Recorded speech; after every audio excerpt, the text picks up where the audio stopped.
So hello dear students, welcome to my channel Gateway for Engineers. Now in the last class हम लोग ने discuss किया about stress and strain. Stress में हमने discuss किया about types of stresses. Types of stresses में हमने देखा normal stress and shear stress. Normal stress के हमने अगेन फर्दर टाइप देखे. One was direct normal stress, second was bending normal stress and shear stress के भी दो टाइप्स देखे. One was direct shear stress and the second was torsional shear stress. Then फिर हमने देखा कि जो डायरेक्ट नॉर्मल स्ट्रेस है वो किसकी वजह से डेवलप हो रहा है. डायरेक्ट नॉर्मल स्ट्रेस डेवलप हो रहा था due to axial force. And bending normal stress किसकी वजह से डेवलप हो रहा था. बेंडिंग नॉर्मल स्ट्रेस डेवलप हो रहा था due to transverse couple. Similarly direct shear stress किसकी वजह से डेवलप हो रहा था. Due to shear force. And torsional shear stress develop हो रहा था due to axial couple.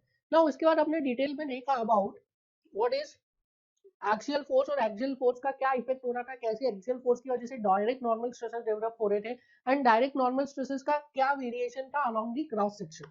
Now the next is transverse couple.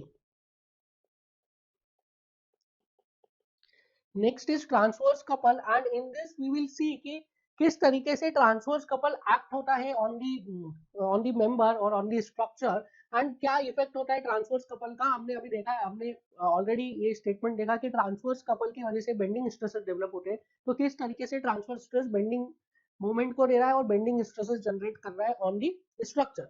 So I am considering a member. So suppose this is the member and this member is subjected to a transverse couple.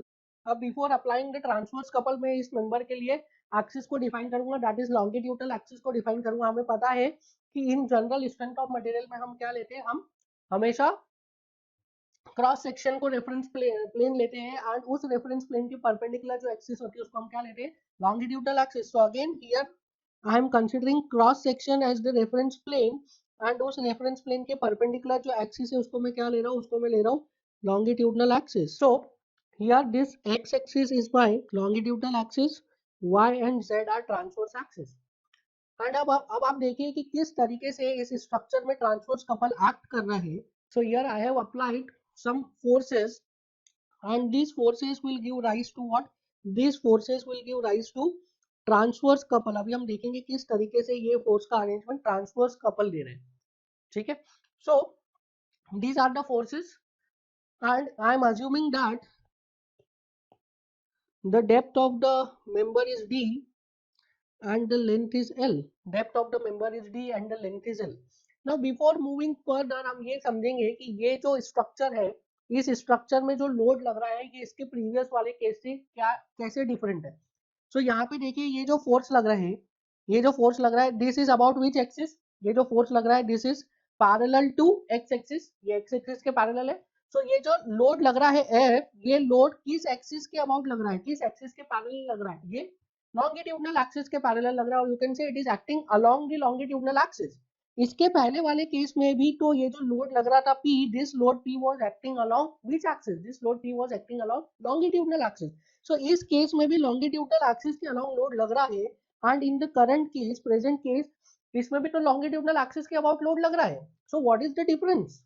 देखिए इसके पहले वाले case में जो load लग रहा था ये load P, this load P was acting about longitudinal axis, वो लॉन्गिट्यूडनल एक्सिस के अलोंग ही लग रहा था, but this load was passing through this centroidal longitudinal axis, whereas in the current case this F force, this F load is not passing through the centroidal longitudinal axis. वो centroidal longitudinal axis के parallel है but it is not passing through centroidal longitudinal axis. तो ये जो force लग रहा है F, this F is called as eccentric axial loading. This F is called as eccentric axial loading. क्यों eccentric loading है, because this eccentricity is from which axis, it is eccentric to x axis, x axis के eccentric लग रहा है. ठीक है. whereas in the previous case ये जो load P लग रहा था this was concentric. ठीक है, ये it was passing through longitudinal centroidal axis, whereas in the current case ये जो force F है this is not passing through centroidal longitudinal axis, it is eccentric to centroidal longitudinal axis. That is why it is called as eccentric axial loading. I am going to transfer ये जो eccentric axial loading इसको मैं transfer करूंगा कहाँ पे, इसको transfer करूंगा मैं on the longitudinal centroidal axis and इस eccentric axial loading को मैं कन्वर्ट करूंगा into pure axial loading. So now I am transferring the load, this load F ये जो दोनों एफ एफ लोड है, इस लोड को मैं ट्रांसफर कर रहा हूँ कहाँ पे, on the centroidal longitudinal axis. तो हमें पता है लोड शिफ्टिंग का कॉन्सेप्ट हम पढ़ चुके हैं। लोड शिफ्टिंग का कॉन्सेप्ट क्या बोलता है, load will be shifted as it is in the same magnitude and in the same direction. So इस एफ फोर्स को, इस एफ लोड को मैं ट्रांसफर कर रहा हूँ on the centroidal longitudinal axis, so I will transfer it as it is, same magnitude same direction. So ये F load को मैंने ट्रांसफर कर दिया। नाउ ये एफ लोड को ट्रांसफर करने के बाद व्हाट आई हैव टू सी कि इस एफ लोड को मैंने जब ट्रांसफर किया तो क्या ये एफ लोड कुछ मोमेंट दे रहा था, कोई कपल दे रहा था। सो यस, इस एफ लोड की वजह से एक्स एक्सिस पे जब ट्रांसफर करेंगे तो एक कपल को भी ट्रांसफर करना पड़ेगा and that couple will be in anti clockwise direction. अब देखिए कपल कितना लगेगा, this F load into distance is d by 2। ये टोटल डिस्टेंस d है, टोटल डेप्थ इज d। सो ये हाफ डेप्थ कितनी हो जाएगी, d by 2। सो जो मोमेंट आएगा m will be equal to f into d by 2। ये तो हो गया मोमेंट का मैग्नीट्यूड। मोमेंट का डायरेक्शन क्या होगा, मोमेंट का direction will B anti clockwise. Moment का डायरेक्शन क्या हो गया, एंटी क्लॉकवाइज। मोमेंट का मैग्नीट्यूड हो गया f into D by to. But ये जो मोमेंट है ये किस एक्सिस के अबाउट लगेगा, ये मोमेंट किस एक्सिस के अबाउट लगेगा, तो इसके लिए हम ऑलरेडी कॉन्सेप्ट पढ़ चुके हैं। क्या कॉन्सेप्ट पढ़ा था हम, सबसे पहले देखेंगे फोर्स का डायरेक्शन क्या है, फिर जो हमने उसका डिस्टेंस लिखा है डी बाई टू, वो कौन से डायरेक्शन में लिया है, जो तीसरा डायरेक्शन बचेगा उस डायरेक्शन के अबाउट मोमेंट लग रहा है। सो दिस ये f किसके अबाउट लग रहा है, this is about x axis. d by 2 किसके अबाउट है, d by 2 is about y axis. So ये f हो गया x एक्सिस के about, d by 2 y axis के अबाउट। तो मोमेंट किस एक्सिस के अबाउट लगेगा, मोमेंट z एक्सिस के अबाउट लगेगा। और ये आप यहाँ पे फिजिकली भी देख सकते हैं कि ये जो f फोर्स है ये क्या कर रहे हैं, ऐसा लग रहा है एंटी क्लॉकवाइज। और किस एक्सिस के अबाउट लग रहा है, z axis. This is y axis, this is x axis and this perpendicular to the plane of board is z axis. Moment लग रहा है लाइक दिस। सो मोमेंट जो थंब है, हमने देखा था थंब किसको रिप्रेजेंट करता है, डायरेक्शन ऑफ एक्सिस को, और फिंगर्स किसको रिप्रेजेंट करती है, डायरेक्शन ऑफ मूवमेंट को। सो ये मोमेंट किसके अबाउट हो गया, z एक्सिस के अबाउट। सो यहाँ पे जो ये मोमेंट मैं लिखूंगा, इस फोर्स को ट्रांसफर करने की वजह से जो मोमेंट आ रहा है, that moment is about z axis and the value of that moment mz is equals to f into d by 2। ठीक है। अब मैं ये जो दूसरा लोड है f, इसको भी ट्रांसफर करूंगा कहाँ पे, on the centroidal longitudinal axis. So centroidal longitudinal axis पे दूसरे लोड को ट्रांसफर करिए, again load will be transferred as it is, load will be transferred as it is. So ये सेम मैग्नीट्यूड सेम डायरेक्शन का आपने load transfer कर दिया। Now now load को तो ट्रांसफर कर दिया है, अब क्या इस लोड की वजह से कोई मोमेंट आएगा, इस लोड की वजह से, इस लोड को जब आपने ट्रांसफर किया एक्स एक्सिस पे तो क्या कोई मोमेंट आ रहा है, yes you will say load की वजह से मोमेंट आ रहा है। कौन से डायरेक्शन में आ रहा है, अगेन एंटी क्लॉकवाइज डायरेक्शन में आ रहा है। किस एक्सिस के अबाउट आ रहा है, अगेन जेड एक्सिस के अबाउट आ रहा है, आप देख ही सकते हैं। This load is acting about x axis, distance है वाई एक्सिस के अबाउट, तो बचा कौन सा, जेड एक्सिस। तो जेड एक्सिस के अबाउट ये मोमेंट लगेगा। सो जब इस एफ फोर्स को ट्रांसफर किया तो इसकी वजह से कौन कितना मोमेंट आया, F into D by two anticlockwise and that was also in Z axis. So देखिए यहाँ पे नेट मोमेंट कितना हो गया, नेट मोमेंट mz हो गया एफ इंटू डी। वेयर जो नेट फोर्स है, नेट फोर्स देखिए कितना हो जाएगा, नेट फोर्स देखिए एक ही लाइन ऑफ एक्शन के अबाउट दो forces equal and opposite direction में लग रहे हैं, that means net force will be zero. So इस जो क्रॉस सेक्शन है यहाँ पे नेट फोर्स कितना आ गया, जीरो, और मोमेंट कितना आ गया, एफ इंटू डी। सिमिलरली अगर मैं ये जो फोर्सेस लग रहे हैं, जो लेफ्ट वाला क्रॉस सेक्शन है उस पे जो फोर्सेस लग रहे हैं उसको भी अगर ट्रांसफर करूंगा तो I will get the same value of moment. But यहाँ पे मोमेंट का डायरेक्शन क्या हो जाएगा, मोमेंट का direction will be clockwise. The value of moment is m is equal to f into d, वो तो सेम आएगा वैल्यू, बट डायरेक्शन कैसा होगा, क्लॉकवाइज। बिकॉज ये जो फोर्स है, ये फोर्स कैसा मोमेंट दे रहा है, about about z axis clockwise, और ये वाला भी क्लॉकवाइज, दोनों फोर्स क्या दे रहे हैं, क्लॉकवाइज मूवमेंट दे रहे हैं लाइक दिस। सो अगर मैं इसको रिप्रेजेंट करूं, net effect of all these forces, ये जो चार फोर्सेस लग रहे हैं, इनका नेट इफेक्ट को अगर मैं रिप्रेजेंट करूं तो I can represent it in the form of two moments. This is m, this is m, value is f into d, its value is also f into d। ठीक है, तो ये जो मोमेंट्स लग रहे हैं, जो फोर्सेस लग रहे हैं, इसका नेट इफेक्ट क्या आ गया है, इसका नेट इफेक्ट आ गया है, दो मोमेंट्स लग रहे हैं, one is on the right cross section that is in anti-clockwise, other one is on the left that is in clockwise। so ये दो moments आ गए हैं net effect। सो ये था हमारा ट्रांसवर्स कपल, किस तरीके से ट्रांसवर्स कपल एक्ट करता है ऑन दी स्ट्रक्चर। स्ट्रक्चर पे ट्रांसवर्स कपल कैसे एक्ट करेगा, स्ट्रक्चर पे ट्रांसवर्स कपल एक्ट करेगा due to eccentric axial loading. जब भी इसेंट्रिक एक्सियल लोडिंग लगेगी उसकी वजह से क्या आएगा, ट्रांसवर्स कपल और यू कैन से बेंडिंग मोमेंट आएगा। ठीक है, जब भी इसेंट्रिक एक्सियल लोडिंग होगी उसकी वजह से क्या आएगा, बेंडिंग मोमेंट आएगा। सो अब हमने एनालाइज कर लिया है कि ट्रांसवर्स कपल की वजह से क्या हो रहा है, इस तरीके से मोमेंट जनरेट हो रहा है। ट्रांसवर्स कपल की वजह से क्या हो रहा है, इस तरीके से मोमेंट जनरेट हो रहा है। अब क्या करेगा, आपको एग्जाम में इस तरीके से एनालिसिस डायरेक्टली आपको फोर्सेस लगा के नहीं देगा, एग्जाम में आपको डायरेक्टली दे देगा क्या, दो मोमेंट्स लगा के। ठीक है, इस तरीके से मोमेंट लगा के दे देगा और फिर आपसे पूछेगा इस मोमेंट का इफेक्ट। तो अगर ये जो मोमेंट लग रहा है, ये जो दो मोमेंट्स लग रहा है like this and this, in moments का हमें क्या पढ़ना है, इन मोमेंट का हमें इफेक्ट पढ़ना है। This is called as bending moment. And ये जो बेंडिंग मोमेंट लग रहा है इसका हमें क्या पढ़ना है, इसका इफेक्ट पढ़ना है। तो इसके इफेक्ट को अच्छे से समझने के लिए again we will go back to the force. अब देखिए ये फोर्स जो लग रहे हैं, इन फोर्सेस के इफेक्ट से ही ये मोमेंट आ रहे हैं। ठीक है, ये फोर्स के इफेक्ट से ही आया ना मोमेंट, और किसके इफेक्ट से आया। तो जो एक्चुअल इफेक्ट है मोमेंट का वो आपको कौन बताएगा, वो ये फोर्सेस बताएंगे। देखिए ये फोर्स के कॉम्बिनेशन की वजह से स्ट्रक्चर पे क्या इफेक्ट हो रहा है, स्ट्रक्चर के जो ये टॉप के फाइबर्स है ये कॉम्प्रेस हो रहे हैं, और स्ट्रक्चर के जो ये बॉटम के फाइबर्स है ये क्या हो रहे हैं, इलोंगेट हो रहे हैं। टॉप में क्या लग रहा है, टॉप में दो फोर्सेस लग रहे हैं कॉम्प्रेसिव, बॉटम में क्या लग रहा है, दो फोर्सेस लग रहे हैं टेंसाइल। तो ये जो मोमेंट लग रहा है, इस मोमेंट की वजह से टॉप के फाइबर्स में क्या हो रहा है, टॉप के फाइबर्स में कॉम्प्रेशन आ रहा है, और बॉटम के फाइबर्स में क्या आ रहा है, बॉटम के फाइबर्स में टेंशन आ रहा है। So this is the effect of moment, यही है मोमेंट का इफेक्ट, यही है बेंडिंग मोमेंट का इफेक्ट।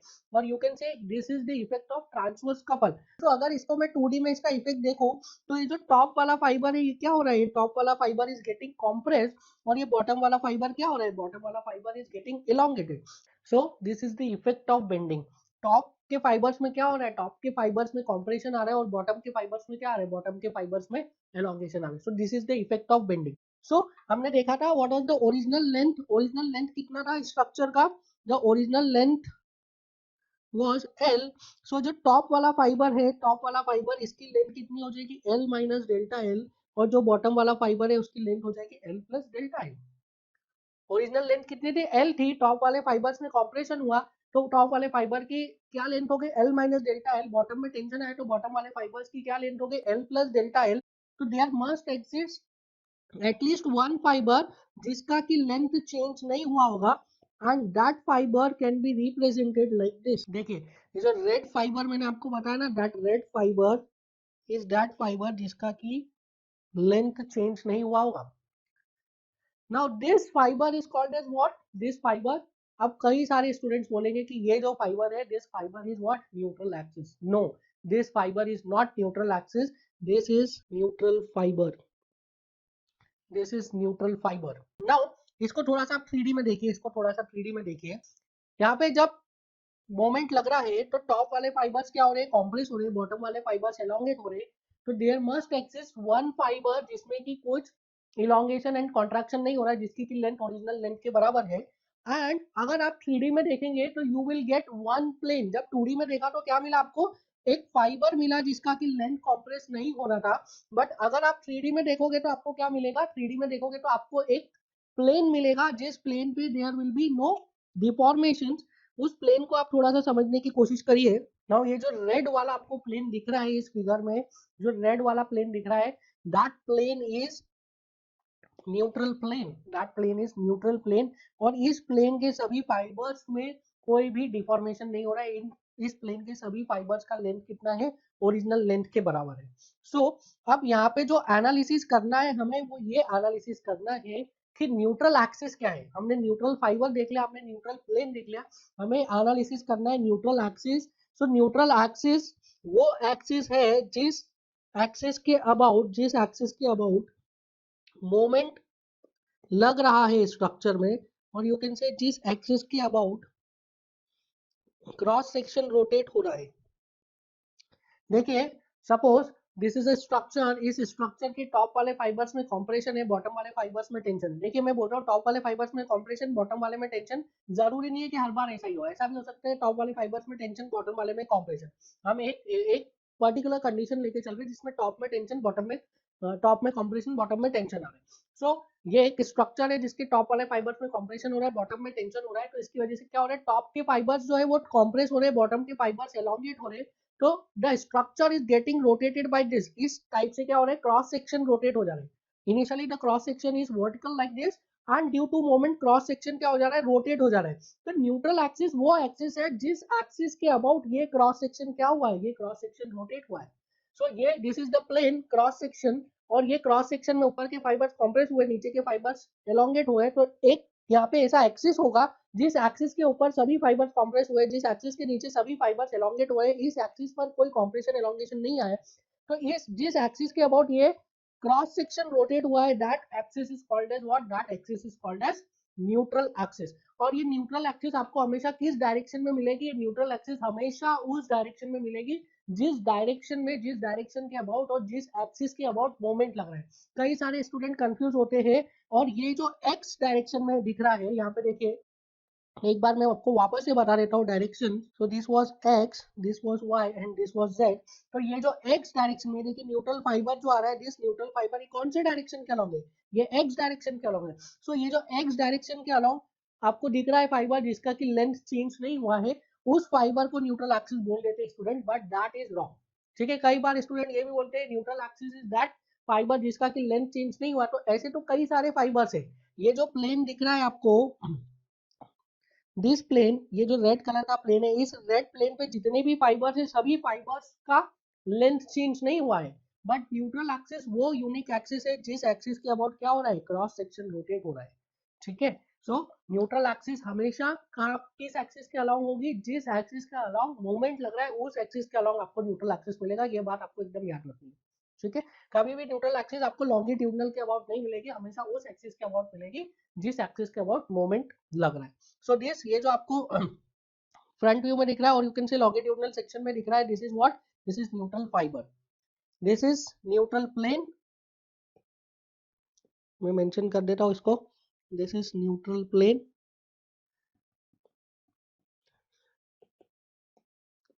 एंड ये जो येलो कलर का आपको दिख रहा है axis, this axis is neutral axis. ठीक है, कई बार ऐसा भी डेफिनेशन बोला जाता है, neutral axis is the intersection of neutral plane with the cross section। so cross section और न्यूट्रल प्लेन का इंटरसेक्शन है, this is cross section, this is neutral plane, दोनों के इंटरसेक्शन से क्या मिल गया, न्यूट्रल एक्सिस। बट जो वो डेफिनेशन न्यूट्रल एक्सिस की जो आप हमेशा बोल सकते हैं, हमेशा हर कंडीशन में अप्लाई कर सकते हैं, that definition is neutral axis is that axis about which cross section rotates, this is the universal definition. ठीक है, अदरवाइज बहुत सारी डेफिनेशन है, आप बोलोगे न्यूट्रल एक्सिस वो एक्सिस है जिसके की फाइबर्स का लेंथ चेंज नहीं हो रहा है, तो ऐसी बहुत सारी एक्सिस है। ठीक है, न्यूट्रल फाइबर है, आपको बता दिया, न्यूट्रल प्लेन पे जितने भी फाइबर्स है सभी का लेंथ चेंज नहीं हो रहा है।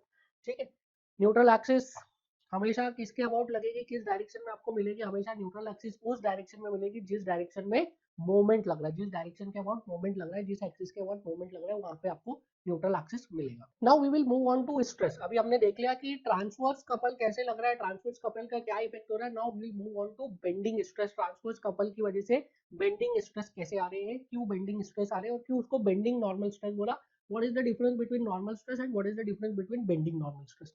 सो इसमें हम पहले देखेंगे सिमिलैरिटी, क्यों दोनों ही स्ट्रेसेस को, stress due to axial loading and stress due to transverse couple, दोनों ही स्ट्रेसेस को हमने क्या बोला है, दोनों स्ट्रेसेस को नॉर्मल स्ट्रेस क्यों बोला है, because in both the condition, दोनों ही कंडीशन में आप देखिए ये जो फोर्स लग रहा है, दिस लोड एफ, और यहाँ पे फर्स्ट वाले केस में ये पी लोड लग रहा था, तो इन बोथ द कंडीशन, यहाँ पे पी लोड लग रहा है, यहाँ पे एफ लोड लग रहा है, इन बोथ द कंडीशन जो लोड लग रहा है, that load is acting perpendicular to the cross section, or you can say normal to the cross section।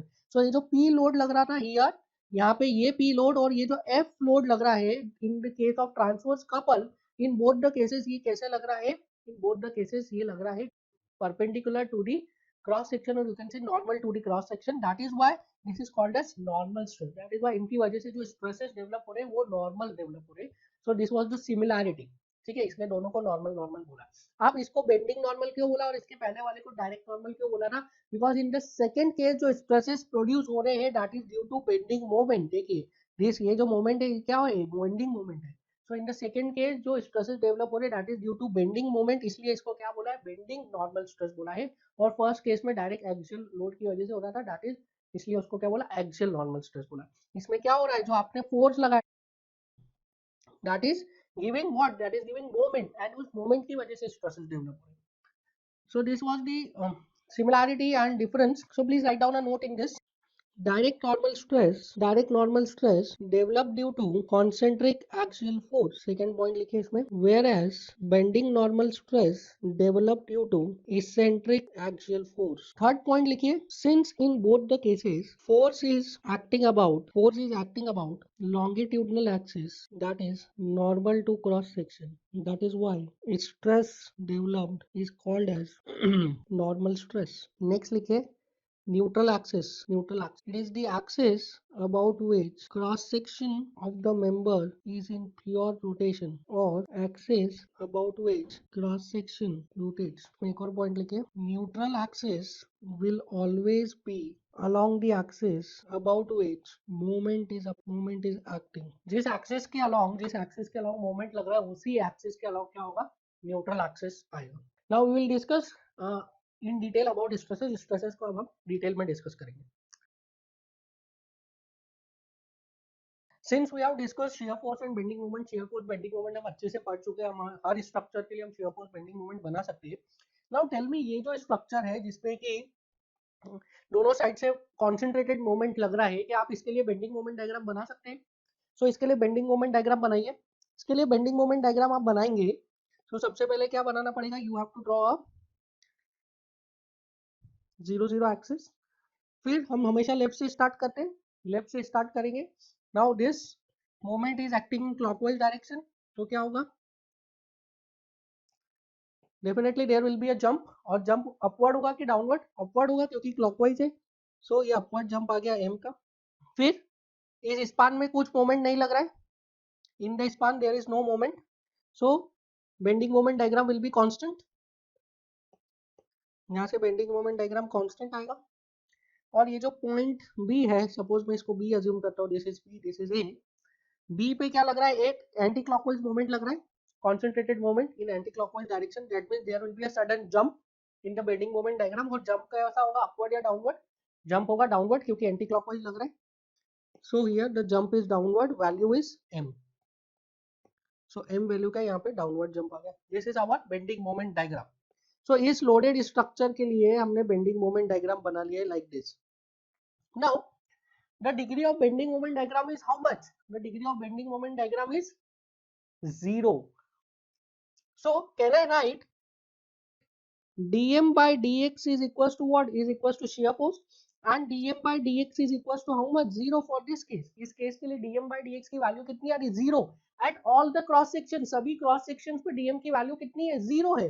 So at every cross section, आप कोई सा भी क्रॉस सेक्शन ले लीजिए, shear force की वैल्यू कितनी आ रही है? dm by dx की वैल्यू कितनी आ रही है? 0. That means shear force in the entire span is 0. सो वो केस जिसमें कि शियर फोर्स की वैल्यू 0 है in the entire span, and bending moment diagram कैसा आ रहा है? Rectangular. Bending moment diagram rectangular आएगा तभी शियर फोर्स की वैल्यू एंटायर स्पान में 0 होगी. This case is called as, such case is called as pure bending. Now this is the case of what? This is the case of pure bending. समझ में आया क्यों है ये pure bending? Because the value of shear force is 0 in the entire span, and bending moment का value क्या आ रहा है? Bending moment diagram is rectangular and the value is constant throughout the entire span. So such case is called as what? Such case is called as pure bending. And for such cases, a equation is valid which is called as equation of pure bending. This is only valid for pure bending, and the equation is sigma by y is equals to m by I is equals to E by R. Sigma by y is equals to m by I is equals to E by R. This is called as equation of pure bending, and this equation is valid for pure bending. Now ये इसको bending stress equation भी बोला जाता है, इसको equation of pure bending भी बोला जाता है. सो पहले हम देखते हैं प्योर बेंडिंग का definition. So when bending moment diagram along the length is rectangular, that is shear force along the length is 0, it is known as pure bending. It is known as what? It is known as pure bending. So in the case of pure bending, क्या equation valid है? Sigma by Y is equal to M by I is equal to E by R. अब इसको मैं थोड़ा सा और analyse करता हूँ प्योर बेंडिंग को। देखिए इस केस में हमने देखा था लोड कैसा लग रहा था, load was acting like this. अब देखिए in the case of normal, in the case of direct stress or you can say in the case of axial loading, जब मेंबर पे एक्सियल लोड लग रहा था P like this, तो इसमें deflection कैसा आ रहा था? In this case the beam was deflecting like this was delta. So जो मेंबर है, मेंबर के हर फाइबर में सेम अमाउंट ऑफ डिफ्लेक्शन आ रहा था, मेंबर के हर फाइबर में सेम अमाउंट ऑफ डिफ्लेक्शन आ रहा था, because this load is passing through centroidal longitudinal axis. Since ये लोड सेंट्रोइडल लॉन्गिट्यूडनल एक्सिस से पास हो रहा था, इसलिए मेंबर के हर फाइबर में, क्रॉस सेक्शन पे हर फाइबर में सेम अमाउंट ऑफ डिफ्लेक्शन आ रहा था। सो ये जो डिफ्लेक्शन था, this deflection was equal at every fibre on the cross section. इसलिए हमने क्या बोला था, यहाँ पे स्ट्रेसेस का वेरिएशन कैसा है, यहाँ पे स्ट्रेसेस का variation is uniform. But in the case of bending, in the case of bending क्या हो रहा है, क्या हर फाइबर पे सेम अमाउंट ऑफ डिफ्लेक्शन आ रहा है? नहीं, क्योंकि जो लोड है वो सेंट्रोइडल लॉन्गिट्यूडनल एक्सिस से पास नहीं हो रहा है। टॉप के फाइबर्स क्या हो रहे हैं, कंप्रेस हो रहे हैं, बॉटम के फाइबर्स एलोंगेट हो रहे हैं। ये एक केस है पर्टिकुलर। ऐसा भी हो सकता है टॉप के फाइबर एलोंगेट हो, बॉटम के फाइबर कंप्रेस हो, वो भी पॉसिबल है, that is also case of pure bending. But in ये जो केस हम अभी कंसीडर कर रहे हैं, इन दिस केस टॉप के फाइबर क्या हो रहा है, कंप्रेस हो रहा है, बॉटम के फाइबर्स एलोंगेट हो रहे हैं। दैट मींस जो स्ट्रेन आएगा in each and every fiber strain will be different, और there exists a neutral axis, इसके बारे में हम डिस्कस कर चुके हैं।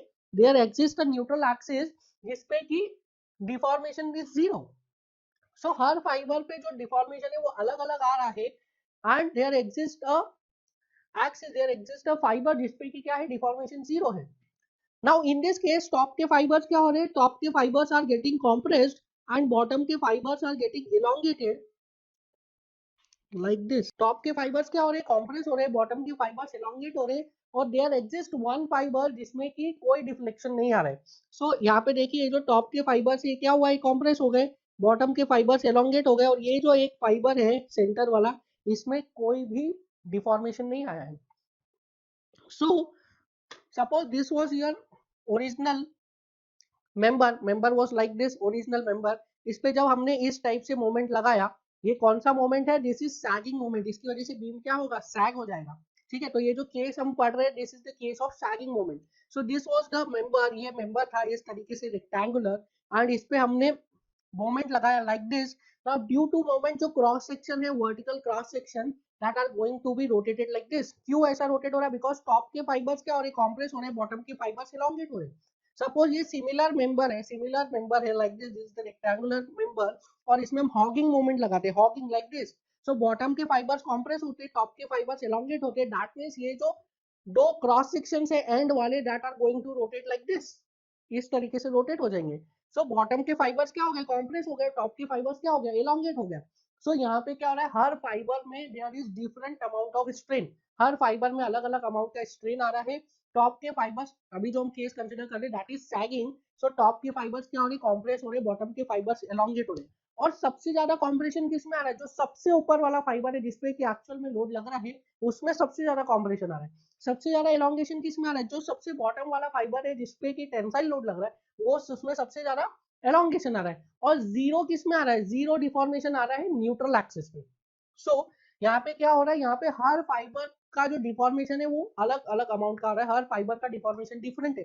दैट मीन्स हर फाइबर पे जो स्ट्रेस का वेरिएशन आएगा वो भी क्या आएगा, डिफरेंट आएगा। आपको डिफ्लेक्टेड शेप बताओ, so deflected shape will be like this. Now आप इसमें लिखिए आप एक पॉइंट। सो आपको इतना समझ में आ गया कि इसमें जो है हर फाइबर्स में क्या हो रहा है, अलग अलग अमाउंट ऑफ स्ट्रेन आ रहा है, जिसकी वजह से हर फाइबर में अलग अलग अमाउंट ऑफ स्ट्रेस आएगा। जो टॉप मोस्ट फाइबर है उसमें सबसे ज्यादा कॉम्प्रेशन आ रहा है, बॉटम मोस्ट फाइबर में सबसे ज्यादा टेंशन आ रहा है in the case of sagging moment.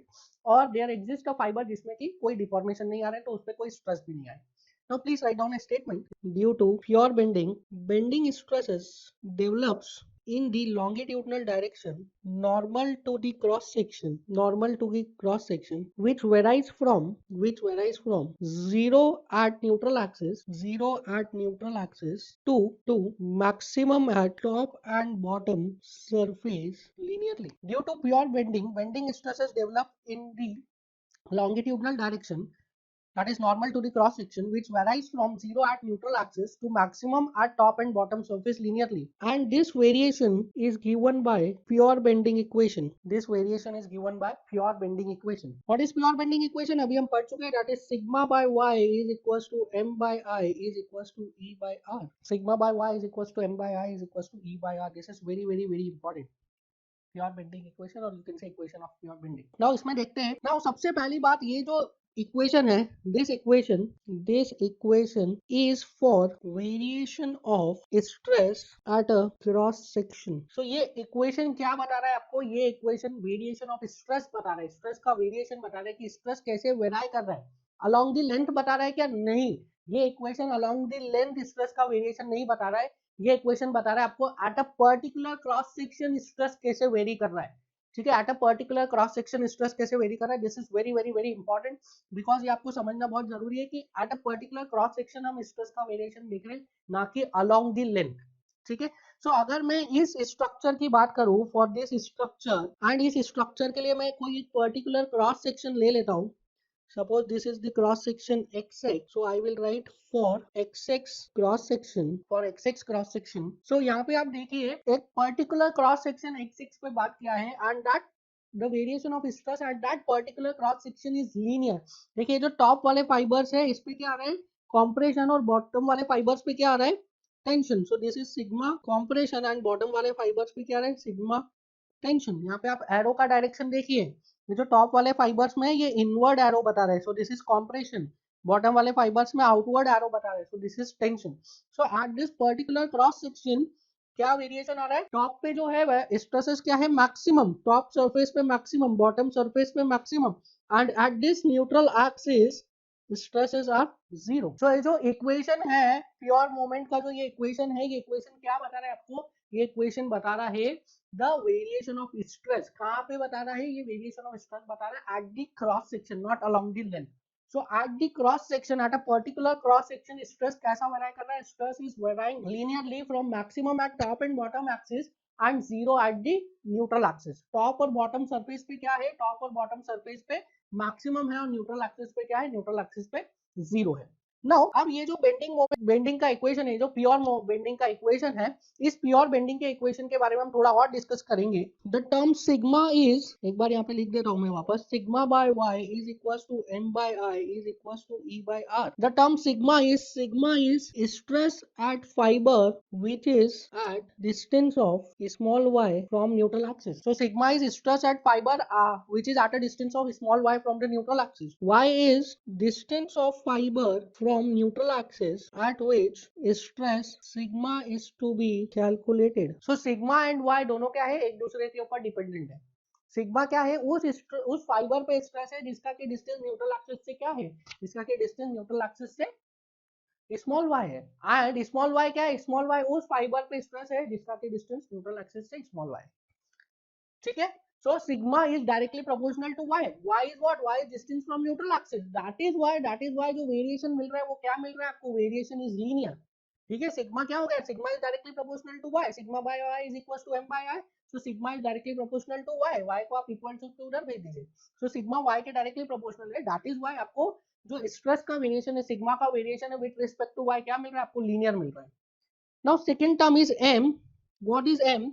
m is bending moment on the cross section. Bending moment on the cross section. अब ये बेंडिंग मोमेंट क्या है? जिस क्रॉस सेक्शन पे आप सिग्मा का वेरिएशन देख रहे हैं, जिस क्रॉस सेक्शन पे सिग्मा का वेरिएशन देख रहे हैं, उस क्रॉस सेक्शन पे बेंडिंग मोमेंट की वैल्यू है. अब ये मोमेंट की वैल्यू कैसे निकालेंगे आपको पता है?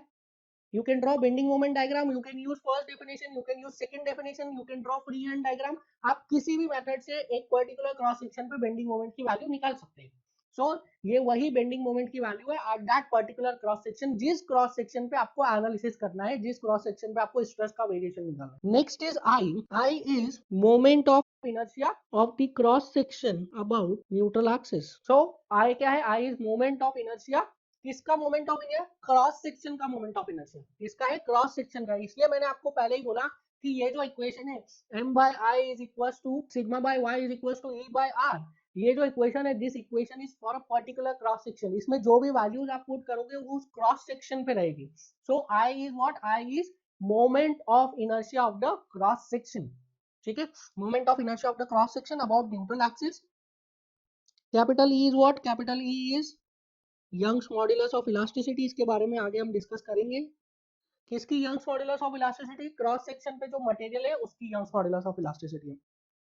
And R is radius of curvature. Now this term is important, ये आपको समझना है what is this radius of curvature, इसको आप समझिए अच्छे से because this is very important. Now जब बीम पे आप मोमेंट लगाएंगे तो बीम क्या होगा, बीम बेंड होगी and due to bending beam में क्या आएगा, बीम में कर्वेचर आएगा, ठीक है।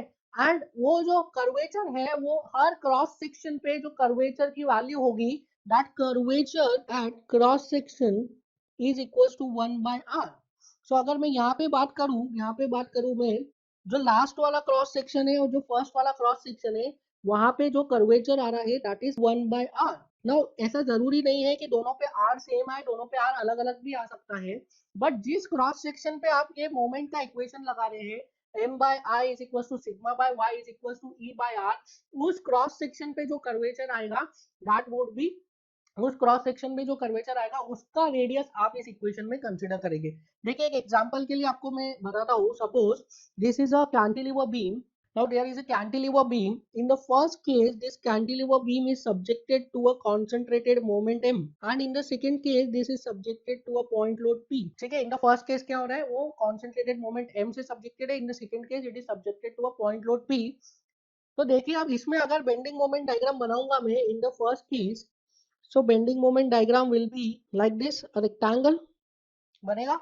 इन द सेकेंड केस अगर बेंडिंग मोमेंट डायग्राम बनाएंगे तो सेकेंड केस में बेंडिंग मोमेंट डायग्राम कैसा बनेगा, in the form of a triangle, ठीक है। फर्स्ट केस में कैसा बना bending moment diagram, rectangle, that means m is constant, this is bmd, that is m is constant, and in the second case m is varying। so अगर इन दोनों cases के लिए मैं रेडियस को कंपेयर करूं, capital R is the radius of curvature को compare करूं, so I can write m/i is equals to e/r, so R is equals to ei/m।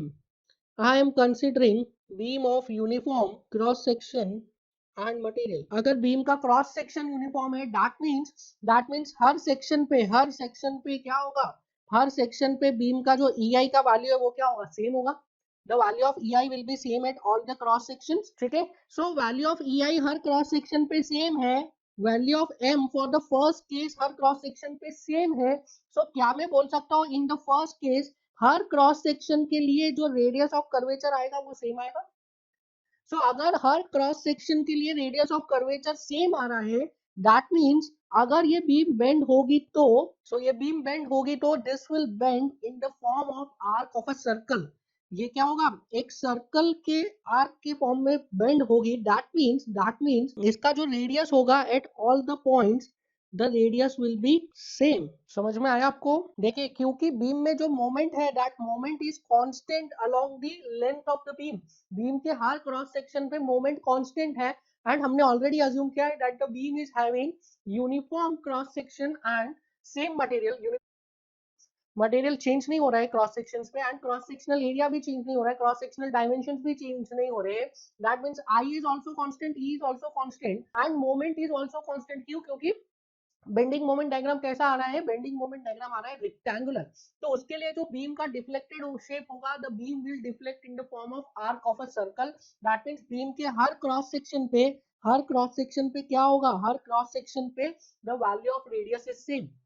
On the other hand अगर मैं इसकी बात करूं सेकेंड केस की, इन द सेकेंड केस जो beam है वो in the form of arc of a circle नहीं बेंड होगी। क्यों नहीं बेंड होगी, because moment is varying, moment vary कर रहा है। दैट मींस हर सेक्शन पे क्या होगा, हर सेक्शन पे the value of m is different, the value of m is different, ei तो कांस्टेंट हमने अज्यूम कर ही लिया है। That means the value of r is different at all the section, at every section the value of r is different. और देखिए bending moment maximum कहां पर है, बेंडिंग मोमेंट मैक्सिमम है eight the fixed and, fixed and पर bending moment maximum है। That means r क्या होगा, r will be minimum at fixed end, and curvature is 1/r। तो आपको क्या मिलेगा, सबसे ज्यादा कर्वेचर कहां पे मिलेगा, एट दी फिक्स्ड एंड, ठीक है। और यू कैन से सबसे कम रेडियस का सर्कल कहां पे मिलेगा आपको, at the fixed end. And free end पे देखिए, फ्री एंड पे बेंडिंग मोमेंट कितना है, फ्री एंड पे bending moment is zero, free end पे बेंडिंग मोमेंट जीरो है। इसका मतलब क्या है, the value of R is infinite, M zero हो गया तो आर क्या हो गया, R is infinite, that means free end पर ये जो कर्व होगा, डिफ्लेक्टेड शेप होगा, ये कैसा होगा, this will join a straight line like this. So जो फ्री एंड है वहां पे क्या है, आर का value is infinite, that means curvature is zero, curvature is zero मतलब that will be a straight line. तो फ्री एंड पे क्या होगा, जो डिफ्लेक्टेड शेप है वो स्ट्रेट लाइन को ज्वाइन करेगा, और उसके अलावा बाकी के सारे सेक्शंस पर क्या हो रहा है, the value of R is different at all the sections, हर सेक्शन पे आपको अलग अलग आर की वैल्यू मिलेगी। So in the case of constant moment throughout the length, आपको क्या मिल रहा है, आपको जो डिफ्लेक्टेड शेप मिल रहा है, that deflected shape along the length, ठीक है, along the length जो डिफ्लेक्टेड शेप मिल रहा है, that would be a arc of a circle, ठीक है, वो सर्कल का आर्क होगा। नाउ प्लीज इसमें एक नोट लिखिए, note, in case of pure bending, since in case of pure bending, if we consider uniform cross section and homogeneous and isotropic material, homogeneous isotropic material का मतलब क्या, material is same throughout the length, since the radius of curvature is constant along the length, bracket में लिखे as r is equals to ei by m is constant, the elastic curve will be circular। तो elastic curve कैसा आएगा, elastic curve will be circular, ठीक है, आप ये हमेशा ध्यान रखेंगे। In the case of pure bending, if cross section is uniform along the length and if the material is same material है पूरी length में, ei constant है material का along the length, then in that case क्या हो रहा है, जो elastic curve मिल रहा है और you can say जो deflected shape मिल रहा है, that deflected shape is a arc of a circle। इसमें सेकेंड पॉइंट लिखिए, in ordinary bending, since bending moment along the length is varying, therefore the radius of curvature is also varying along the length, hence elastic curve will not be circular. आपसे पूछेगा exam में, इन the case of pure bending, if the value of E is constant, if the value of EI is constant, in the case of pure bending, if the value of EI is constant, तो curve कैसा आएगा, deflected shape कैसा आएगा, circular, elliptical, parabolic, ठीक है, ये सारे options देगा, the correct answer will be circular. Now next देखिए, इसमें एक छोटा सा कॉन्सेप्ट और बचा है, फिर हम इसको खत्म करेंगे। सो this is the deflected shape. तो हमने लेंथ के अलोंग तो बात कर लिया कि लेंथ के अलोंग कैसा डिफ्लेक्टेड शेप आ रहा है। नाउ लेंथ के अलोंग हमने देख लिया, अलोंग द लेंथ जो न्यूट्रल एक्सिस के टॉप के फाइबर्स है वो क्या हो रहे हैं, वो कॉम्प्रेस हो रहे हैं, और न्यूट्रल एक्सिस के बॉटम के फाइबर्स एक्सपांड हो रहे हैं। नाउ अगर मैं क्रॉस सेक्शन की बात करूं, at the same time cross section पे क्या हो रहा है, if I talk about cross section, so suppose this is the cross section, width is b, depth is d, so this is the cross section, original cross section है, width का b, depth है d। अब यहाँ पे देखिए आप, due to Poisson's ratio और poisons effect की वजह से क्या होगा, अलोंग द लेंथ क्या हो रहा है, टॉप के फाइबर्स कॉम्प्रेस हो रहे हैं, ठीक है, अलोंग द लेंथ टॉप के फाइबर्स कॉम्प्रेस हो रहे हैं, तो अलोंग द विड्थ क्या होगा, टॉप के फाइबर्स एलोंगेट होंगे। सो अलोंग द विड्थ क्या होगा, टॉप के fibres will get elongated like this, ठीक है। सो अलोंग द विड्थ टॉप के फाइबर्स क्या हो जाएंगे, टॉप के फाइबर्स एलोंगेट हो जाएंगे, किसमें, इन द केस ऑफ सैगिंग, ठीक है, हॉगिंग में ऑपोजिट होगा, वो तो आपको समझ में आ ही रहा है। सो अलोंग द लेंथ क्या हो रहा है, टॉप के फाइबर्स कॉम्प्रेस हो रहे हैं, तो अलोंग द विड्थ क्या होगा, टॉप के फाइबर्स एक्सपांड करेंगे, एलोंगेट होंगे, क्यों, due to Poisson effect. Similarly जो बॉटम के फाइबर्स है वो क्या हो रहे हैं, अलोंग द लेंथ बॉटम के फाइबर्स एलोंगेट हो रहे हैं, तो जो बॉटम के फाइबर्स है वो अलोंग द विड्थ क्या करेंगे, अलोंग द विड्थ वो कॉम्प्रेस होंगे। सो बॉटम के फाइबर्स क्या हो गए, अलोंग द विड्थ कॉम्प्रेस हो गए। और एक ऐसा एक्सिस है न्यूट्रल एक्सिस, और यू कैन से न्यूट्रल फाइबर, जिसकी की लेंथ में कोई चेंज नहीं आ रहा है, ठीक है, न्यूट्रल फाइबर की लेंथ में कोई चेंज नहीं आ रहा है, तो न्यूट्रल फाइबर के करस्पॉन्डिंग जो आपको मिलेगा, न्यूट्रल प्लेन के करस्पॉन्डिंग जो आपको एक्सिस मिलेगा इन दी क्रॉस सेक्शन, उसमें क्या होगा, उसके डायमेंशन में कोई चेंज नहीं आएगा। सो एक ऐसा फाइबर एग्जिस्ट करेगा इन दी क्रॉस सेक्शन जिसकी डायमेंशंस में कोई चेंज नहीं आएगा। सो मैं इसको ज्वाइन करके आपको बताता हूँ, इस तरीके से हो जाएगा, and there will be a little curvature like this, ठीक है, इस तरीके से ये डिफॉर्म हो जाएगा। क्यों हो रहा है ये डिफॉर्मेशन, हो रहा है due to Poisson's ratio, due to Poisson's effect. यहाँ पे there is one fibre in the cross section जिसकी लेंथ में कोई चेंज नहीं आएगा, that is neutral axis. So along the length क्या हो रहा है, टॉप के फाइबर्स कॉम्प्रेस हो रहे हैं, बॉटम के फाइबर्स एक्सपांड हो रहे हैं, इन the case of sagging moment. And along the width क्या हो रहा है, along the width in the cross section क्या हो रहा है, टॉप के फाइबर्स एक्सपांड हो रहे हैं, बॉटम के फाइबर्स कॉम्प्रेस हो रहे हैं, due to Poisson's ratio. But this ये जो चेंज आ रहा है along the width in the cross section, this change is very very very negligible, ठीक है। सो एक्चुअल में तो क्या हो रहा है, जो पहले रेक्टेंगुलर क्रॉस सेक्शन था वो किस में कन्वर्ट हो गया, नियरली ट्रेपेजॉइडल में कन्वर्ट हो गया है। सो रेक्टेंगुलर क्रॉस सेक्शन किस में कन्वर्ट हो गया, ट्रेपेजियम में। But this change is very very very negligible. ये जो ट्रेपेजियम बन रहा है, दिस इज, इसमें जो डिफ्लेक्शन आ रहा है, this is very very very negligible.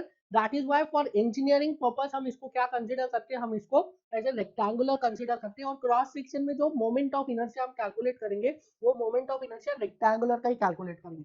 नहीं तो यू माइट आस्क कि हम जो क्रॉस सेक्शन है उसमें हम मोमेंट ऑफ इनर्शिया का फॉर्मूला ट्रेपेजियम का क्यों नहीं लगा रहे। इन दी एक्चुअल क्या हो रहा है, इन दी एक्चुअल ये जो क्रॉस सेक्शन है जो कि रेक्टेंगुलर था, वो कन्वर्ट हो जा रहा है ट्रेपेजियम में, वो डिफॉर्म हो जा रहा है ट्रेपेजियम में। But for engineering point of view हम उसको रेक्टेंगुलर ही लेके चल रहे हैं, because why, because this effect is very very very negligible. आप ये देखिए कि मोमेंट की वजह से जो लेंथ है उसमें डिफॉर्मेशन कम आ रहे हैं। तो विड्थ में तो पॉइजन्स रेशो की वैल्यू अभी हम आगे देखेंगे, वो 1 से कम ही होती है। पॉइजन्स रेशो की वैल्यू 1 से कम ही होती है। तो पॉइजन्स रेशो की वजह से जो विड्थ में डिफॉर्मेशन आएंगे वो तो और ही कम आएंगे। ठीक है, that is why this effect, this deformation is very very very negligible. हम इंजीनियरिंग एस्पेक्ट में इसको क्या कंसीडर करते हैं, इसको हम एज ए रेक्टेंगुलर ही कंसीडर करते हैं। सो ये जो विड्थ हो जाएगी after deflection, this width will become b plus delta v, and जो bottom में width हो जाएगी, that width will become b minus delta b. So please write down a note below this.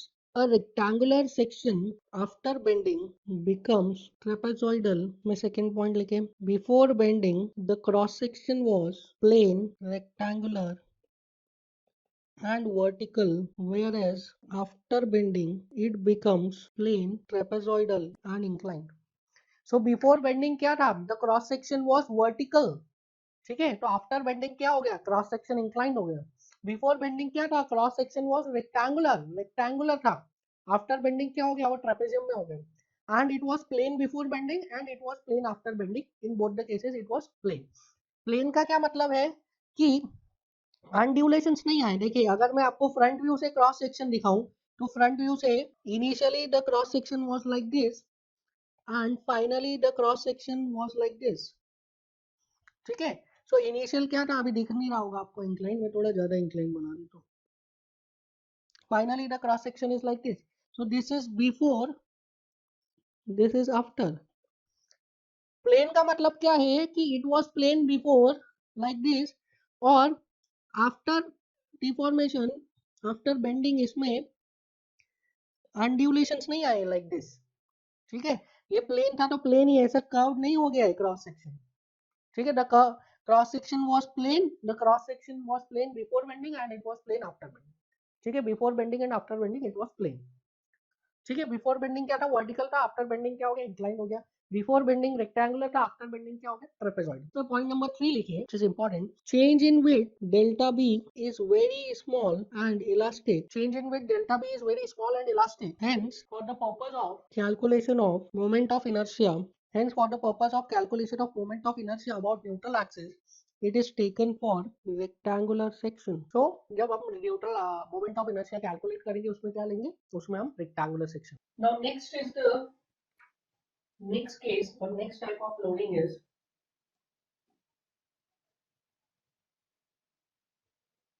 combined loading. Now in this case we will be analyzing both axial load as well as bending moment. ठीक है, इसमें हम axial load और bending moment दोनों के effect को analyse करेंगे। Now I am considering a beam which is subjected to both axial load as well as bending moment. Now this beam is subjected to an axial load P and a moment M. So ये जो है structure, ये जो beam है, इस पे दोनों लग रहा है, एक्सियल लोड भी लग रहा है इन दी पॉजिटिव डायरेक्शन और एक मोमेंट भी लग रहा है। Now in this case क्या हम यूज करेंगे, in this case we will use principle of superposition. Principle of superposition क्या होता है, प्रिंसिपल ऑफ सुपरपोजिशन ये होता है, जब भी किसी स्ट्रक्चर पर मोर देन वन लोड लगते हैं तो हम हर लोड का इफेक्ट अलग अलग कंसिडर करते हैं और लास्ट में इफेक्ट्स को क्या कर देते हैं, लास्ट में इफेक्ट्स को एल्जेब्रिकली उसका सम कर देते हैं। ठीक है, सो अलग अलग इफेक्ट्स को कंसिडर करेंगे और उसका लास्ट में एल्जेब्रिक सम लेंगे। सो सबसे पहले मैं इफेक्ट लूंगा ड्यू टू लोड पी. सो अगर मैं इसका क्रॉस सेक्शन बनाऊं, so I am assuming a rectangular cross section of width b and depth d. So I am considering कि ये जो बीम है इसका क्रॉस सेक्शन कैसा है, क्रॉस सेक्शन इज रेक्टेंगुलर जिसका कि विड्थ भी है डेप्थ भी है. नाउ अब मैं देख रहा हूँ इस पे effect of, I am considering effect of axial load alone. ठीक है, मैं क्या करूँगा, प्रिंसिपल ऑफ सुपरपोजिशन लगाऊंगा, उसमें मैं एक एक लोड का इफेक्ट देखूंगा. तो सबसे पहले मैं इफेक्ट देख रहा हूँ किसका, सिर्फ और सिर्फ एक्सियल लोड का. मैं कंसीडर कर रहा हूँ कि ये जो स्ट्रक्चर है, ये जो बीम है, इस पे सिर्फ क्या लग रहा है, एक्सियल लोड लग रहा है P. Now due to axial load structure पे क्या होगा, स्ट्रक्चर पे नॉर्मल स्ट्रेसेस डेवलप होगा, normal stresses. And normal stresses का वेरिएशन कैसा होगा, नॉर्मल स्ट्रेस का variation will be uniform. So load stresses आएंगे नॉर्मल, वेरिएशन होगा यूनिफॉर्म. एंड नेचर क्या होगा, स्ट्रेसेस का, जो नेचर एक्सटर्नल लोड का लग रहा है वही नेचर का स्ट्रेस लगेगा. हमने ये बात डिस्कस की है. तो एक्सटर्नल लोड किस नेचर का लग रहा है, टेंसाइल और compressive. External load is tensile, तो स्ट्रेस भी कैसा लगेगा, स्ट्रेस भी लगेगा टेंसाइल. सो stress का variation will be normal and nature will be tensile and variation will be uniform. So इस टाइप से यहाँ पे स्ट्रेसेस एक्ट करेगी. सो स्ट्रेस सिग्मा, कौन सा स्ट्रेस लगेगा इसमें, डायरेक्ट स्ट्रेस लगेगा. तो आई am writing it sigma D, direct stress sigma D. Sigma D direct stress लगेगा, दैट वुड बी यूनिफॉर्म. और ये क्या है, पॉजिटिव. बाय कन्वेंशन हम ये करते हैं कि जो पॉजिटिव स्ट्रेस आते हैं उसको राइट साइड में बनाते हैं और जो नेगेटिव आते हैं उसको लेफ्ट साइड में बनाते हैं. जो जीरो जीरो एक्सिस बनेंगे व्हाइट वाली, उसके राइट में पॉजिटिव स्ट्रेस बनाएंगे, लेफ्ट में नेगेटिव स्ट्रेस बनाएंगे. This is by convention. Now next I am considering effect of what, next I am considering effect of bending alone. ठीक है, जो बेंडिंग मूवमेंट लग रहा है इसका इफेक्ट लेगा. अब मैंने उसको हटा दिया. किसको हटा दिया, जो लोड लग रहा था एक्सियल लोड, उसको हटा दिया. सिर्फ और सिर्फ बेंडिंग का इफेक्ट लेगा. Now due to bending moment हमने अभी डिस्कस किया, due to bending moment stresses का वेरिएशन कैसा होता है, linear with zero at neutral axis and maximum at top surface and bottom surface. Now ये जो मोमेंट लग रहा है, ये मोमेंट कैसा लग रहा है, दिस मोमेंट इज सैगिंग और fogging. So this moment will sag the beam like this. तो दिस मोमेंट इज सैगिंग. अगर सैगिंग होगा तो टॉप में क्या आता है, कॉम्प्रेशन, बॉटम में क्या आता है, टेंशन. आपको देखते से ही लग रहा है कि ये क्या कर रहा है, टॉप को कॉम्प्रेस कर रहा है, बॉटम को एलोंगेट कर रहा है. मोमेंट टॉप को कॉम्प्रेस कर रहा है, बॉटम को एलोंगेट कर रहा है. तो टॉप में कैसे स्ट्रेसेस आएंगे, टेंसाइल स्ट्रेसेस. बॉटम में कैसे स्ट्रेसेस आएंगे, कॉम्प्रेसिव स्ट्रेसेस. स्ट्रेसेस का वेरिएशन कैसा रहेगा, लीनियर. मैक्सिमम कहां पे रहेगा, टॉप एंड बॉटम पे. एंड जीरो कहां पे रहेगा, न्यूट्रल एक्सिस पे. सो सेकेंड केस के लिए हम स्ट्रेस का वेरिएशन बना लेते हैं. So this is variation of stress due to bending. I am writing it at sigma B. So top में क्या हो जाएगा, सिग्मा बी मैक्स, बॉटम में भी sigma B max. This is negative, this is positive. इसमें आप confuse होंगे, this is negative, this is positive. ठीक है. सो ये मैंने क्या किया, अलग अलग इफेक्ट ले लिया है. किसका अलग अलग इफेक्ट ले लिया मैंने, बेंडिंग का एंड एक्सियल फोर्स का. Now what I am going to do is I am going to combine this two effect. सो मैं अब क्या कर रहा हूँ, इन दोनों इफेक्ट्स को कंबाइन करूंगा. सो this is direct stress and this is bending stress. ठीक है, डायरेक्ट स्ट्रेस आ गया, बेंडिंग स्ट्रेस आ गया. Now what I am going to do, I am going to combine these two stresses. So देखिए, in the first case I am considering that sigma direct is greater than sigma bending. In the first case, I am considering that direct stress sigma d is greater than sigma b max. So sigma d अगर greater है sigma b max के, तो जो top वाला fibre है यहाँ पे मैं क्या लिखूंगा, sigma d minus sigma b max. क्यों minus, because sigma b max is compressive, sigma d is tensile. So मुझे तो क्या लेना है, algebraic सब लेना है ना. तो sigma d minus sigma b max and sigma b max छोटा है, sigma d बड़ा है. दैट मीन जो नेट इफेक्ट आएगा, नेट इफेक्ट टेंशन आएगा कि कॉम्प्रेशन आएगा, टेंशन ज्यादा है, सिग्मा डी बड़ा है, सिग्मा बी मैक्स छोटा है. तो टेंशन बड़ा है, कॉम्प्रेशन छोटा है, दैट मींस नेट इफेक्ट क्या आएगा, टेंशन. सो यहाँ पे अगर मैं ड्रॉ करूंगा तो net effect will be tensile. So the net effect is tensile. The value is sigma D minus sigma B max. ठीक है, नेट इफेक्ट कैसा आ रहा है, टेंसाइल आ रहा है. नाउ इसके बाद the variation will be linear. And bottom में जो आएगा value, that would also be tensile. Value is sigma d plus sigma b max. ठीक है. Now in the second case, I am considering case 2. Sigma d is equals to sigma b max. Sigma d is equals to sigma b max. So if sigma d is equals to sigma b max है, that means यहाँ पे देखिए sigma D positive और sigma B max negative, so sigma D minus sigma B max आएगा यहाँ पे, ठीक है, sigma D minus sigma B max दोनों इक्वल है तो क्या हो जाएगा, कैंसिल आउट। तो टॉप वाले फाइबर में कितना स्ट्रेस आएगा, टॉप मोस्ट फाइबर में the value of stress will be yes zero, the value of stress will be zero, क्योंकि अलजेब्रिक सम लेना है ना, sigma D minus sigma D B max, sigma D sigma B max दोनों बराबर है, tension and compression दोनों बराबर है, दोनों को जोड़ोगे तो कितना स्ट्रेस आएगा, जीरो। सो टॉप वाले फाइबर में स्ट्रेस कितना आ गया, जीरो, तो stress in top fiber is zero. Now अब वेरिएशन कैसा रहेगा, variation will be linear, and bottom वाले फाइबर में कितना स्ट्रेस आएगा, बॉटम वाले फाइबर में stress will be sigma D plus sigma B max, दोनों टेंसाइल है, दोनों हैवी होंगे। वेरिएशन कैसा आ गया, variation is linear. Now in the third case I am considering कौन सा बच रहा है, sigma b max is greater than sigma d, sigma b max is greater than sigma d. Now यहाँ पे देखिए in the third case क्या करना है, हमें algebraic sum करना है sigma d minus sigma b max, क्योंकि sigma d is tension, sigma b max is compressive, तो sigma d minus sigma b max tension कम है, compression ज्यादा है, sigma d छोटा है ना, देखिए sigma d is smaller, sigma b max is greater, so compression ज्यादा है, टेंशन कम है, दोनों को जोड़ोगे तो नेट इफेक्ट क्या आएगा, compression, so sigma d minus sigma b max, sigma b max बड़ा है तो नेट इफेक्ट क्या आ गया, कॉम्प्रेशन, तो here net effect is compressive.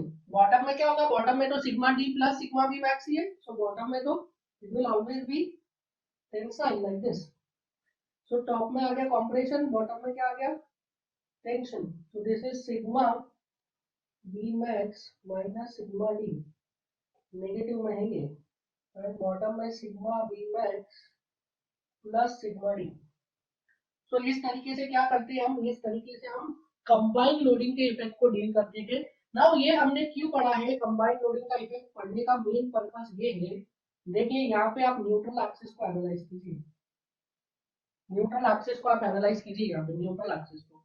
Now in this case आप देखिए ये तीन रिजल्ट्स को मैं अभी फोकस में ले रहा हूँ, तीन रिजल्ट्स को। नाउ ये जो तीनों रिजल्ट्स है आप इसको एनालाइज कीजिए। इन the first result cross section में कोई भी ऐसा एक्सिस नहीं है जिसमें कि स्ट्रेसेस जीरो है, in the first case cross section में देयर इज नो एक्सिस जिसमें कि स्ट्रेसेस जीरो है।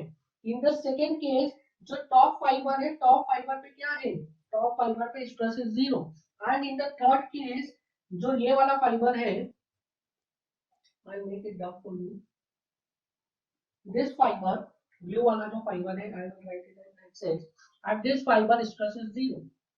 सो न्यूट्रल एक्सिस क्या करना है, न्यूट्रल एक्सिस ट्रैवल करना है, एक पॉइंट से दूसरे पॉइंट पर ट्रैवल करना है on the basis of sigma D का वैल्यू एंड सिग्मा बी का वैल्यू, सिग्मा डी और सिग्मा बी के वैल्यू पे क्या हो रहा है, न्यूट्रल एक्सिस अपना पोजीशन चेंज कर रहा है। In the case of pure bending, जब प्योर बेंडिंग का केस लिया था, मतलब सिर्फ और सिर्फ बेंडिंग का इफेक्ट लिया था, इन दिस केस तो न्यूट्रल एक्सिस कहां से पास करता था, neutral axis was passing through centroidal axis, ठीक है, in this case neutral axis was passing through centroidal axis, but in the case of combined loading neutral axis क्या कर रहा है, न्यूट्रल एक्सिस अपना पोजीशन चेंज कर रहा है on the basis of sigma D and sigma B max.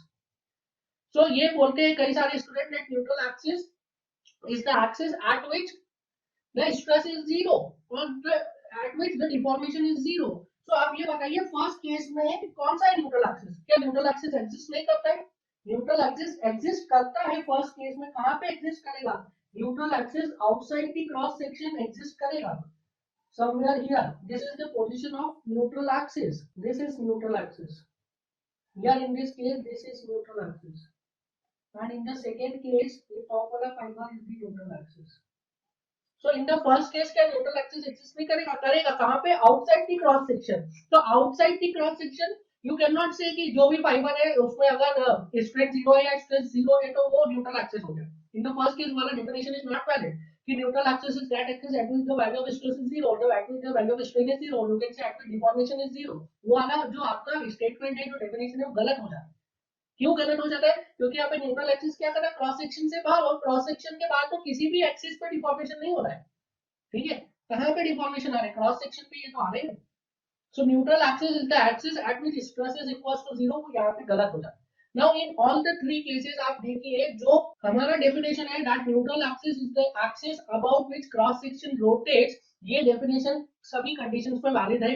देखिए in the first case क्या हो रहा है, in the first case all the fibers are in tension, all the fibers are in tension, तो top वाले fiber भी tension में, bottom वाले फाइबर भी टेंशन में। Suppose this was the initial cross section, जो फाइनल क्रॉस सेक्शन क्या होगा, ऐसा पहला इनिशियल यहाँ पे था like this is the initial cross section, final cross section will be like this.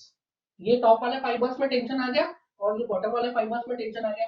तो ये इनिशियल क्रॉस सेक्शन था, ये फाइनल क्रॉस सेक्शन है, इन दोनों को आप मर्ज करोगे कहीं ऊपर जाके मर्ज होंगे, तो क्या बोल सकता हूँ मैं कि ये जो क्रॉस सेक्शन है किस पॉइंट के अबाउट रोटेट हुआ है, किस एक्सिस के अबाउट रोटेट हुआ है, इस एक्सिस के अबाउट, जो कि आपका क्रॉस सेक्शन के बाहर है। So neutral axis is that axis about which cross section rotates, valid है। इन द सेकंड केस क्या हो रहा है, this was the initial cross section, top वाले फाइबर में डिफॉर्मेशन 0, बॉटम वाले फाइबर में tension, so your deflected cross section is like this, इस टाइप से टॉप वाले फाइबर में 0, बॉटम में tension, your deflected cross section is like this. So इसमें भी देखिए रोटेशन किसके अबाउट हुआ है, पहले ऐसा था फिर ऐसा होगा, तो rotation is about this fibre. So neutral axis is the fibre at which about which cross section is rotating like this. Now in the third case this was the initial cross section, top वाले fibre में क्या आ गया compression, bottom वाले fibre में tension आ गया, कैसा rotate हो गया like this. So cross section is rotating like this, किस एक्सिस के अबाउट, इस एक्सिस के अबाउट, ये वाला एक्सिस, इस एक्सिस के अबाउट आपका क्रॉस सेक्शन रोटेट हुआ है। So this is the axis about which cross section is rotating. So this axis is what, neutral axis. So neutral axis is that axis about which cross section rotates. आप यही वाला definition हमेशा अपने दिमाग में ध्यान रखेंगे, बिकॉज ये डेफिनेशन हर कंडीशन पे आपको सेटिस्फाई करेगा, हर कंडीशन पे आपकी इक्वेशन बोल सकते हैं। So इसके लिए कुछ नोट्स लिखिए। Since neutral axis passes through point having zero distance on string, the statement that neutral axis passes through centroidal axis is applicable for pure bending only and not for combined bending. Not for combined bending.